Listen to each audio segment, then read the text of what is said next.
ver las técnicas de conformación, así que vamos a ir arrancando con la primera, que la primera técnica muy usada también es la extrusión. En este caso, más allá después de analizar todo el sistema, fíjense que el plástico, en este caso en granos, se vierte sobre la tolva y se hace pasar por un tornillo sin fin que calienta el plástico hasta 250 grados Celsius, obteniendo una pasta que es uniforme. Entonces después el plástico puede salir en forma de hilo a partir de la boquilla.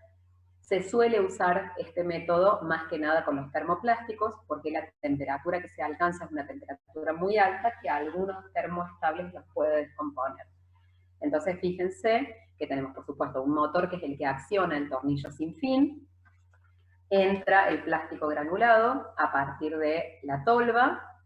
Existen estos calefactores, en realidad que son los que van a ir calentando este plástico granulado a lo largo del lucillo giratorio que va haciendo que avance a la vez, avanza y mezcla, y después nos encontramos con una boquilla que por supuesto tendrá el diámetro requerido en función para poder sacar ese hilo. Generalmente son de diámetros muy pequeños, que pasa por enfriadores, normalmente es enfriado con agua, es un tanque con agua, pasa por ese enfriador y después directamente se arrastra, se empuja, que le termina de dar de alguna manera esa forma específica que tiene, que si bien ya sale a través de la boquilla, lo que hace es darle una terminación para que se pueda obtener el material extruido.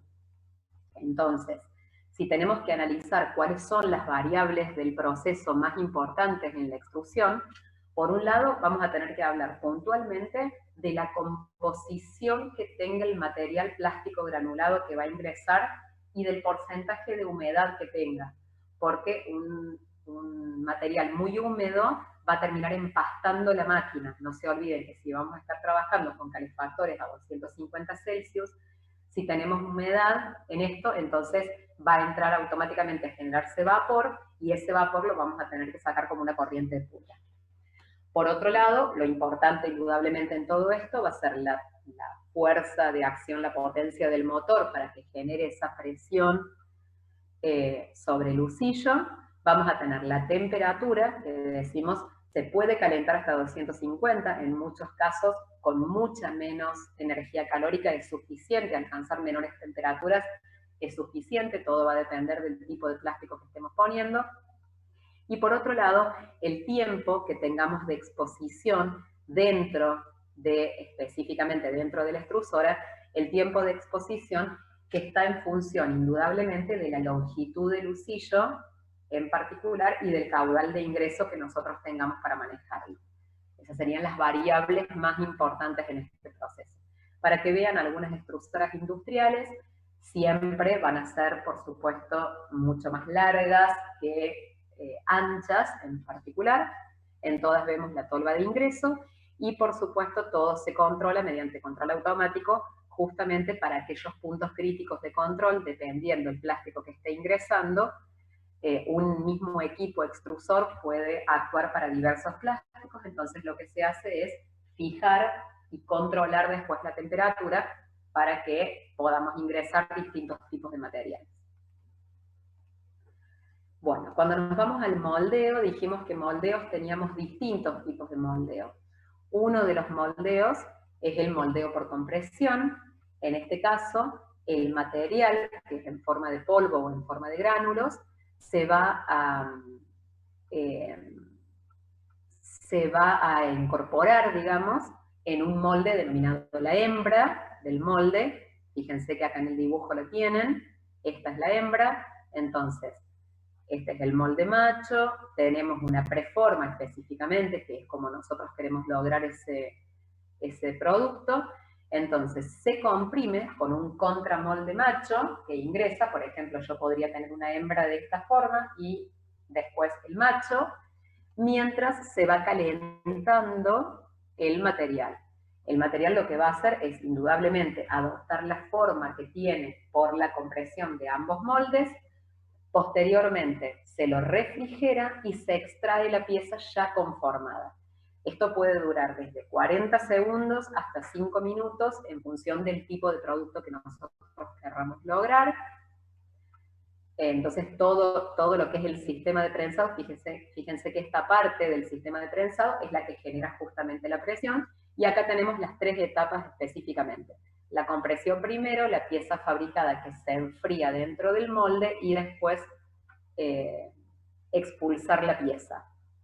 Dentro de las variables de proceso más importantes en el moldeo, en general, ya de por sí en el moldeo hay algunas variables que vamos a ver que se reiteran en todos los tipos de moldeo. Pero hay algunas que son características del moldeo por compresión, por ejemplo, o del moldeo por transferencia, que no lo son así en la inyección o en el soplado. En el caso del moldeo por compresión, lo primero que vamos a tener que tener en cuenta, por supuesto, es la cantidad de material que ingrese, y la forma en la que ingresa, si es polvo o es gránulos, porque en función de eso, con los gránulos tenemos muchos más espacios vacíos, y probablemente necesitemos mayor temperatura para lograr que el índice de fluidez aumente y que se pueda adoptar la forma.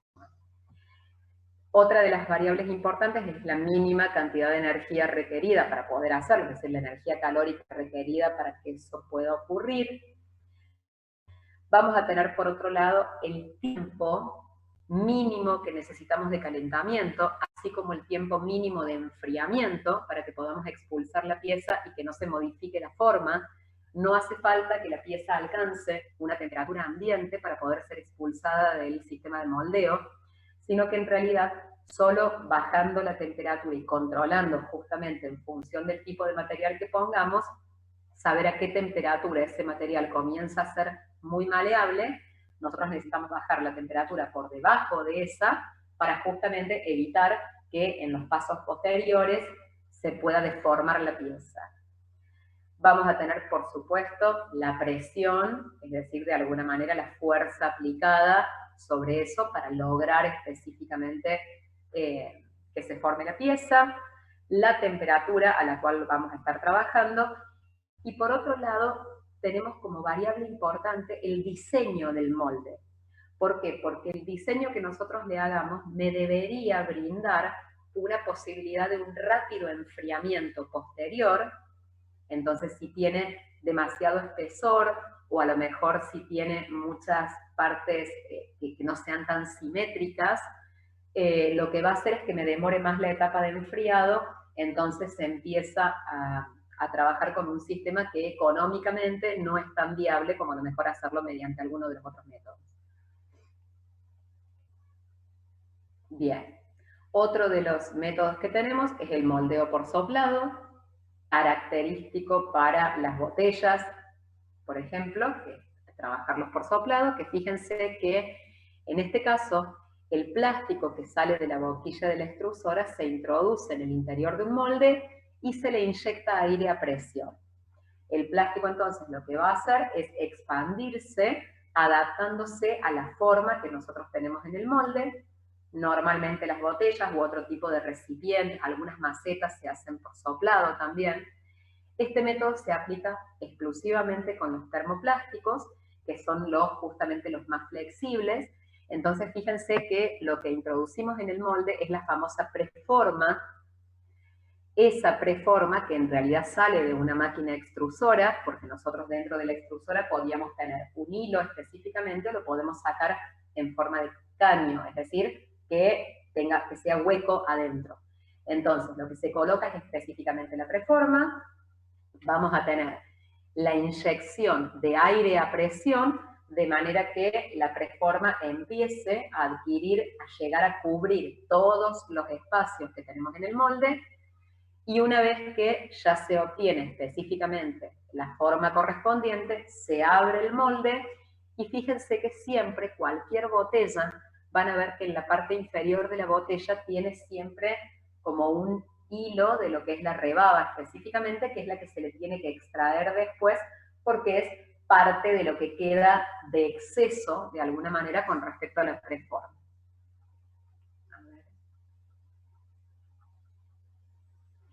Mira, Oscar me pregunta si el soplado requiere calentamiento previo o si se hace a temperatura ambiente. En realidad, La mayoría de las veces lo puedo trabajar perfectamente a temperatura ambiente porque sí o sí el aire tiene que inyectarse a presión. Entonces, solo con la presión del aire es suficiente para que adopte la forma. Generalmente nunca vamos a estar trabajando en frío o trabajando a temperaturas ambientes, sino que ya de por sí, como las zonas donde se hacen estos envases suelen ser zonas bastante más calientes, por llamarlo de alguna manera, donde tienen la temperatura ambiente bastante más elevada por acción de las máquinas. Entonces, normalmente la temperatura puede ir por encima de los 30 grados, pero no porque nosotros hagamos un calentamiento extra, sino porque no se enfría, en ningún momento se enfrían los componentes de la máquina, con lo cual siempre estamos teniendo una temperatura un poco más alta por acción, por supuesto, de la altísima presión. Entonces, en este caso, las variables más importantes que vamos a tener en el proceso, por un lado van a ser el tamaño y el espesor que tenga la preforma, porque en base a eso es el cálculo después de cuál va a ser el espesor que nosotros requerimos en el producto terminado, ¿está? Entonces, por eso yo les decía la diferencia a veces entre las botellas de agua mineral de una marca con respecto a otras, que hay algunas que cuando queremos incluso destaparlas, que debemos hacerle una pequeña fuerza, en el momento en el que se destapan la terminamos apretando, porque en realidad es un plástico tremendamente delgado, es una película muy delgada, que tiene que ver con que la preforma originalmente tiene un espesor muy bajo, el suficiente calculado como para que en función del aire a presión que ingresa llegue a cubrir toda la estructura del molde. Por otro lado, por supuesto, como importantísimas variables a tener en cuenta, la presión del aire que se va a inyectar y el caudal de aire que se va a inyectar, que estará en relación directa al tipo de producto que queremos formar, al tamaño del producto que queremos formar. Bien. Vamos a otro de los tipos de moldeos muy comunes, que es el moldeo por inyección. En este caso, lo que estamos haciendo es introducir en la tolva originalmente el plástico granulado. Entonces, bueno, por supuesto que tenemos un motor, ingresa, se dirige, toda la materia prima ingresa por acá, se dirige al tornillo sin fin, en realidad que es el que va a estar empujando el material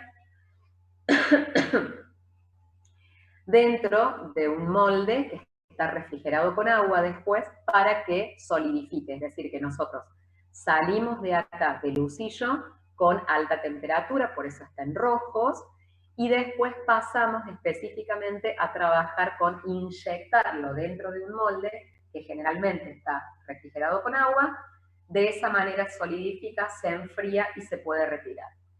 Este método se puede aplicar tanto en termoplásticos, termoestables o elastómeros, siempre y cuando estemos controlando la presión y la temperatura. Lo que ocurre con este tipo de sistemas por inyección es que justamente me permite no tener que alcanzar temperaturas tan altas porque la inyección se hace a presión a través de ese émbolo, de ese pistón que empuja, y por lo tanto no requiere un índice de fluidez tan alto que solamente lo alcanzaría con altas temperaturas. Entonces, fíjense que acá vamos a tener como características y como variables más importantes en el proceso, la temperatura indudablemente es la variable que controla. Ahora, ¿temperatura de qué? Y por un lado, la temperatura con la que está ingresando la materia prima. Por otro lado, la temperatura a la que se termina expulsando la pieza para que ingrese a la parte del molde y por lo tanto pueda enfriarse en un tiempo determinado. Por otro lado, por supuesto, la temperatura del fluido refrigerante que nosotros tengamos acá, en este caso del agua, para lograr ese enfriamiento dentro de todo rápido. Vamos a tener también la temperatura que alcance el molde. Esa temperatura que alcance el molde está en función de la temperatura de la materia prima que ingresa y de la acción, por supuesto, del rozamiento por acción del usillo y del rozamiento del material con las paredes. Vamos a tener la presión como dato importante, porque acá sabemos que trabaja a partir de un pistón con un émbolo que genera la presión para poder expulsar ese material y que tome la forma, el caudal de aire que se use para empujar el émbolo, puntualmente, y por último las propiedades básicamente que tenga el material, porque en función de eso también vamos a tener el control de la temperatura, de la presión, vamos a tener que analizar también la velocidad de giro, eso me olvidé de decírselos antes en la extrusora, que una de las variables es la velocidad de giro que tenga el husillo, en realidad la cantidad de RPM que esté teniendo el tornillo, porque en función también de la longitud que tengamos, del tiempo de permanencia y de la temperatura de ingreso o la que necesitemos de salida, vamos a estar jugando con todas esas variables para lograr que la temperatura de salida del material por la boquilla sea la requerida para que en un tiempo corto, en función de la temperatura del refrigerante, se pueda enfriar y se obtenga la pieza específicamente por inyección. Entonces, fíjense que en el ciclo de la inyección, lo que tenemos es, primero, el cierre del molde, después viene la fase de llenado en particular, y el mantenimiento, por supuesto, en esa estructura. Después tenemos la apertura del molde y la expulsión de la pieza, donde ya obtenemos la pieza terminada. Entonces, abierto el molde, se cierra, se llena, se dosifica, se enfría y se expulsa.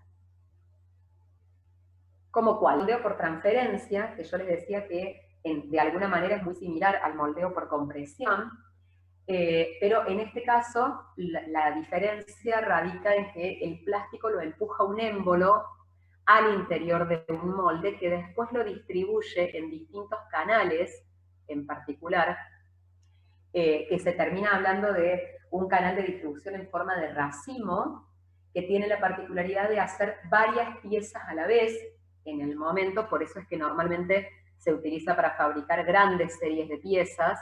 Entonces todos los moldes son exactamente iguales, se produce el llenado en todos los moldes y a partir de ahí se puede darle la forma en particular. Ese canal de distribución es el encargado de hacer fluir la pasta a todos los moldes, e indudablemente si estamos hablando de una pasta, significa que a ese canal de distribución la pasta está entrando con alta temperatura. En realidad ingresa originalmente el gránulo, se calienta, ingresa al canal de distribución.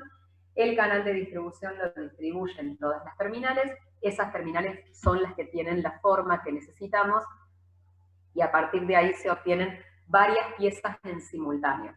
Ese método se puede utilizar tanto para termoplásticos como para elastómeros, no así para los termoestables. Las temperaturas suelen ser un poco más altas y los tiempos pueden oscilar entre 30 segundos y 3 minutos, dependiendo, por supuesto, del tamaño, dependiendo del tipo de molde, dependiendo del material.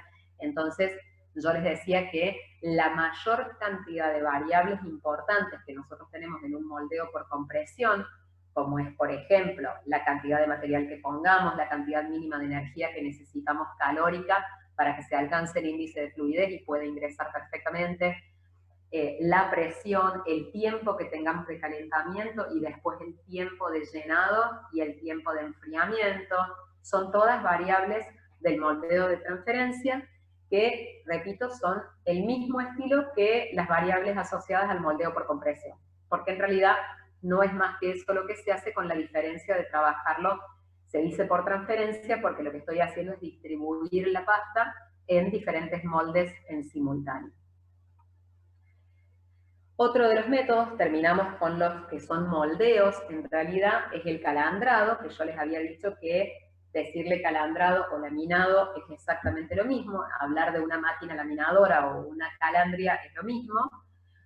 El plástico, en este caso, se calienta en forma de granos hasta que adquiera una densidad pastosa, necesitamos aumentar el índice de fluidez, se hace pasar esta pasta obtenida a través de paredes de rodillos, se obtiene entonces una lámina de plástico que va a tener el espesor requerido en función del tipo de producto que quiero lograr, que después se va a enfriar haciéndola pasar por un baño líquido o directamente exponiéndola al aire, lo cual me implica que tengamos una longitud mayor en ese caso, Y ese método se lo puede aplicar, perdón, para termoestables o para termoplásticos sin ningún problema.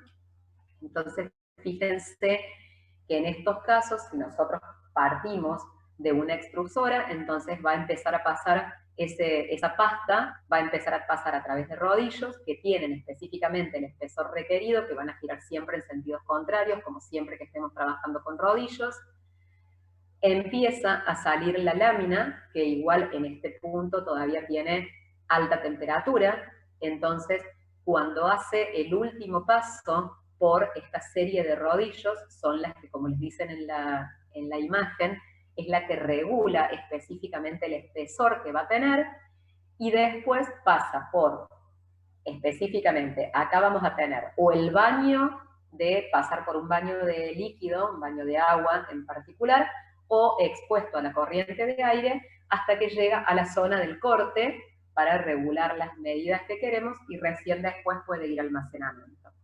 Entonces, en el caso del calandrado, lo que tenemos que tener en cuenta es que en función del aumento de la temperatura, lógicamente, ese aumento de temperatura va a estar disminuyendo la viscosidad y por lo tanto aumentando el índice de fluidez, o sea que el tema de la temperatura de la pasta que ingresa es un tema muy importante, una de las variables más importantes. La velocidad a la que giren los rodillos, ya sabemos, y el espesor que tengamos de separación de los rodillos, que son los que me van a dar de alguna manera, primero el espesor inicial y después el ajuste de espesor en la parte de la regulación. Después vamos a tener como concepto la composición y la humedad del material, que en general vamos a tener que tener en cuenta siempre que un material que venga con un exceso de humedad me va a generar posibilidades de empaste, porque termina haciéndose esa fluidez no es solo del material, sino con contenido de humedad, o porque podemos empezar a tener vapor, que haga emisión de vapor justamente por acción del calentamiento. A ver qué tenemos en el chat. Se obtienen siempre láminas o después se le puede dar otra forma. En realidad, Leonardo, el tema del calandrado, yo lo que busco es láminas. Si nosotros después queremos hacer capas de láminas, se puede hacer a partir de esto y empezar a hacer los tricapa o los bicapa, por acción también, por supuesto, después de calentamiento para que se peguen unas con otras, o por el aditivado. Pero en realidad, con el laminado vos lo único que estás obteniendo son láminas. A partir de ahí después se puede hacer, por ejemplo, el embolsado, porque se pueden hacer las bolsas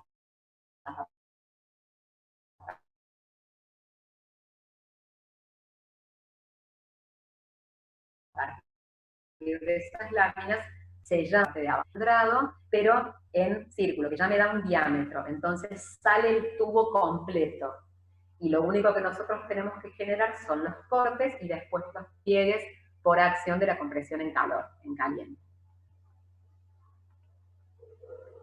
Bien, fíjense, estas serían, nos están pasando perfectamente todos, donde en realidad lo que nosotros buscamos es que pase por varios rodillos a la vez para que vaya manteniendo la forma. Ese paso por los rodillos también le da una particularidad a las láminas, que son perfectamente lisas y que muchas veces adquieren brillo solo por el tema de la cantidad de pasos que tenga por los rodillos, que son las cosas por ahí más buscadas en el tipo de las láminas. Bien, y el otro que teníamos que era el conformado al vacío o termoformado, que es donde lo que se hace es colocar una lámina de plástico con la medida que nosotros requerimos sobre el molde. Fíjense acá, se pone la lámina sobre el molde. Mediante una resistencia se reblandece el plástico, o sea que tenemos acción de calentamiento indudablemente, por eso es termoformado, y por la otra cara de la lámina se succiona el aire quedando vacío, por acá. En ese momento es donde empieza a succionarse el aire, entonces, como la lámina está caliente y mejoró su viscosidad y su índice de fluidez, al estar extrayendo el aire y generando vacío, va a hacer que esa lámina se pegue y adopte la forma del recipiente, la forma del molde que nosotros estamos buscando. Entonces, de esa manera, el material se desplaza y toma específicamente la forma que nosotros requerimos del molde. Por ejemplo, en este caso, esa sería una de las piezas terminadas, que si lo asociamos de alguna manera con algunas cosas que conocemos que tengan estas formas, serán los moldes para cupcakes y las hieleras, las cubeteras, no las hieleras, las cubeteras, que se hacen de esta forma. Hay, por supuesto, muchísimas más aplicaciones, porque el termoformado, de hecho, por ejemplo, cuando uno habla de las cañerías en sí para colocar en una casa, cañerías de PVC, se las hace por termofusión. Y en realidad no es más, o sea, no estamos dándole una forma al molde. Cuando hablamos de una termo en particular es porque es en caliente y lo único que hago es pegar una con otra. Acá lo que estamos haciendo es moldear específicamente una pieza. Bien, ¿qué pasa con el reciclaje en sí? Hay dos formas básicamente de reciclar el plástico, que son el reciclaje mecánico y el reciclaje químico. Los termoplásticos se pueden reciclar de forma mecánica, entonces lo único que vamos a estar haciendo mecánicamente es triturarlo primero, extraerle el resto de los materiales, en este caso, por ejemplo, las etiquetas, lavarlo, secarlo y recién ahí pasarlo por una máquina extrusora. Muchas de las empresas, digamos, que se dedican al reciclado del plástico, empresas industriales, digo, hacen todo el proceso y obtienen el producto. Cuando ya hablamos de un reciclaje un poco más casero, a veces más a nivel de municipal, solamente nos quedamos en la parte de trituración, remoción de materiales, lavado y secado. Y lo que hacemos es vender ese plástico en forma de escamas a las industrias que van a hacer derivados plásticos a partir de ahí, que son los que van a poseer todo el sistema de la máquina extrusora o la máquina que requieran en función del tipo de producto que quieran hacer. Entonces, por eso yo por ahí soy tan pro reciclaje del plástico en lugares que a lo mejor no se requieran una inversión muy grande, pero que sí tengamos la posibilidad, en vez de juntar, por ejemplo, todas las botellas, almacenarlas, que les tenemos que sacar la tapa, porque la tapa y el anillo que trae la tapa no son del mismo plástico que la botella, entonces tenemos que reciclarlos por separado. Entonces, tengo que almacenar todo eso, para lo cual, para poder almacenarlo, siempre tengan en cuenta, y acá les pido algo, cuando tengan que tirar una botella a la basura, que no tengan separación, clasificación en origen, o que no la puedan separar ustedes, cuando tengan que arrojar una botella a la basura, les pido que la destapen y que tiren la tapa por un lado y la botella por el otro. Eso me genera dos situaciones. Lo mismo si tenemos separación de plásticos, que ya la tienen separada. Primero porque ahorramos muchísimo tiempo de la gente que hace la clasificación y separación, de que tenga que destapar una por una, cuando en realidad nosotros destapamos una sola y ellos lo multiplican por N gente que tienen que destapar, porque necesariamente los tengo que separar, no van a reciclaje juntos. Y por otro lado, porque en el caso de que eso no vaya a una planta donde se pueda reciclar y vaya específicamente al residuo sólido urbano, que después termina en un enterramiento o en un vertedero controlado, cuando la botella está tapada, al tener aire adentro, no se la puede comprimir fácilmente. Entonces, si no se van a tomar el trabajo de pisarla ustedes para que ocupe menos volumen, por lo menos deséchenla destapada para que el mismo camión, ya de por sí, por acción de la presión que ejerce, pueda achicar, reducir mucho el volumen y por lo tanto sea menor el volumen que después termina en el enterramiento. Los plásticos termoestables, la única forma de reciclarlos a los termoestables es químicamente. En este caso, es necesario que se transforme. Si lo vamos a hacer mediante un proceso químico, lo que vamos a estar haciendo es transformar toda esta estructura molecular que tiene el plástico en forma de polímeros a monómeros. Es decir, lo que yo busco hacer con un plástico termoestable es, mediante una reacción química, lo que hago es el efecto contrario a la polimerización, es una despolimerización. lo que busco es a partir de un polímero que es una macromolécula, obtener las partes que le dieron origen, obtener esos monómeros. Entonces, una vez que obtengo el monómero, puedo volver a hacer una reacción de polimerización para que empiece de nuevo a generarse la macromolécula y yo le pueda dar un destino. Lógicamente, los costos de hacer esto son muy altos y por eso es que los termoestables no son los que habitualmente se reciclan, y de hecho el concepto de reciclaje es bastante particular. Es como que tenemos asociado que el reciclaje es específicamente para termoplásticos.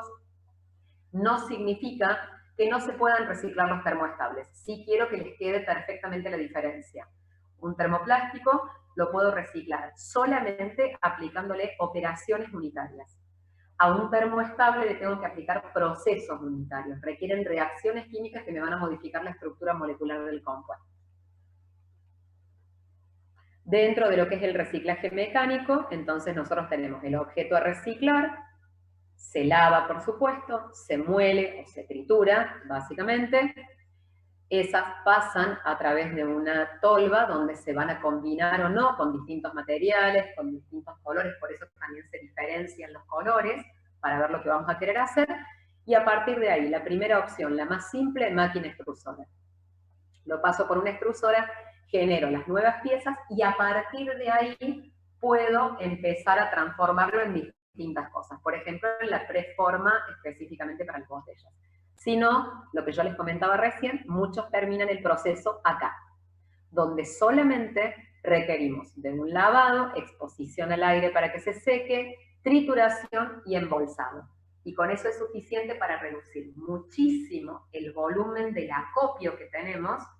Se reduce mucho eso y se cotiza mucho más en la venta porque la realidad es que es mucho más denso. Entonces, como generalmente cuando se vende este material para reciclaje, lo que hacen los camiones es llenarte el camión completo, en realidad. Lo que nosotros en este caso estamos haciendo es poner muchísima más cantidad de material para poder llenar uno de los camiones y por lo tanto me requiere mucho menos espacio para estoquearlo. Entonces, la idea sería esa.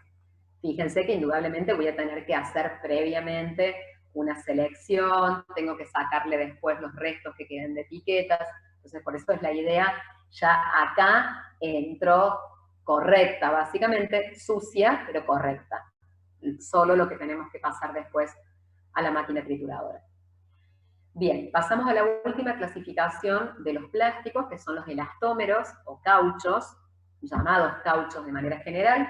En sí, en la química se llaman elastómeros. Las macromoléculas que forman los elastómeros están ordenadas formando redes que tienen muy pocos enlaces entre ellos. No están todas enroscadas y sí tienen, en realidad, enlaces entre ellos para que se formen estas redes. Entonces tienen la particularidad, los elastómeros, de recuperar la forma y la dimensión que tenían antes de que se le aplique una fuerza que actúe sobre ellos. Entonces, los elastómeros, justamente como la palabra me lo dice, son elásticos, en realidad los cauchos son elásticos. Se caracterizan por la gran elasticidad, adherencia y muy baja dureza. Estructuralmente, si uno los mira, son de alguna manera intermedios entre los termoplásticos y los termoestables. De hecho, fíjense que en el dibujo, en la estructura de cómo se forman estas macromoléculas, es una situación intermedia entre los termoplásticos, que sabíamos que no tenían enlaces entre ellos y por eso eran fácilmente moldeables por calentamiento, los termoestables que formaban muchos enlaces, estaban muy entrelazados y más enroscados y por eso son muy rígidos y muy frágiles y se descomponen por acción del calor porque necesitan demasiada energía. Y por otro lado, los elastómeros o cauchos. Dentro de estos podemos tener el neopreno, por ejemplo, o neopren, que es lo mismo, debido a la impermeabilidad, la alta impermeabilidad que tiene, entonces ya sabemos que se utiliza mucho para fabricar los trajes de inmersión, absorbe muy bien las vibraciones y por eso se utiliza mucho el neopren en cimentaciones de edificios y apoyos de grandes vigas. Se está usando mucho para hacerlo, y por otro lado también se lo utiliza mucho al neopren para poder reducir las vibraciones de determinados equipos industriales, que lo que nosotros buscamos es justamente colocarlos sobre alguna plataforma que absorba estas vibraciones para que el ambiente de trabajo sea un ambiente correcto y de paso para que no empiece a entorpecerse el sistema, porque a lo largo del tiempo es como cualquier cosa, digamos, las vibraciones empiezan a aflojar todos los sistemas, entonces se están usando mucho ponerles capas de neopren. Por otro lado, las siliconas sabemos que se usan en muchísimas formas, desde un implante hasta la silicona que la usamos así en el pote para pegar,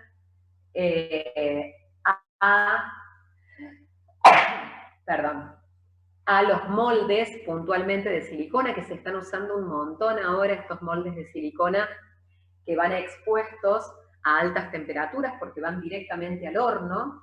Entonces, lo que tienen de practicidad primero es, ¿por qué se usan los moldes de silicona?